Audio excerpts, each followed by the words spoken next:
Des constructions propres et respectueuses de l'environnement, ce n'est plus de la science-fiction. Dans la Drôme, la Chambre de commerce et d'industrie a en effet inauguré en novembre dernier un bâtiment 100% écolo que nous font découvrir tout de suite Véronique Jean et Loïc Wex.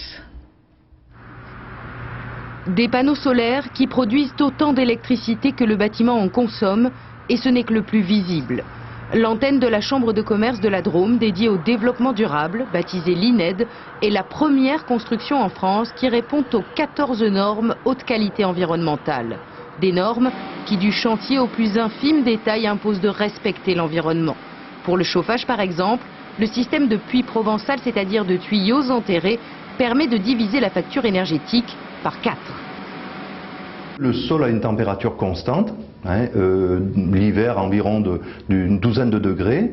Donc on va chercher cette température dans le sol pour l'amener dans cet échangeur à l'aide de ces tuyaux là.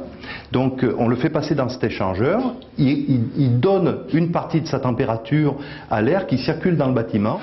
La haute qualité environnementale, c'est aussi le choix des matériaux. Du bois pour les plafonds et pour l'ossature, et des enduits de terre crue sur les murs qui régulent le degré d'humidité. Un confort de plus pour les usagers, le tout pour un surcoût presque négligeable. Nous estimons que le surcoût réel de ce bâtiment par rapport à un bâtiment classique n'est que de 5% maximum. Par la suite, étant donné qu'il est beaucoup plus économe, le bilan global est largement positif. Et bientôt, autour du premier bâtiment éco-construit de France, c'est tout un pôle axé sur l'environnement qui va voir le jour. Rovaltin sera un parc d'entreprises et de laboratoires tournés vers le futur, construits dans le respect de l'environnement et à la recherche de solutions pour protéger notre planète.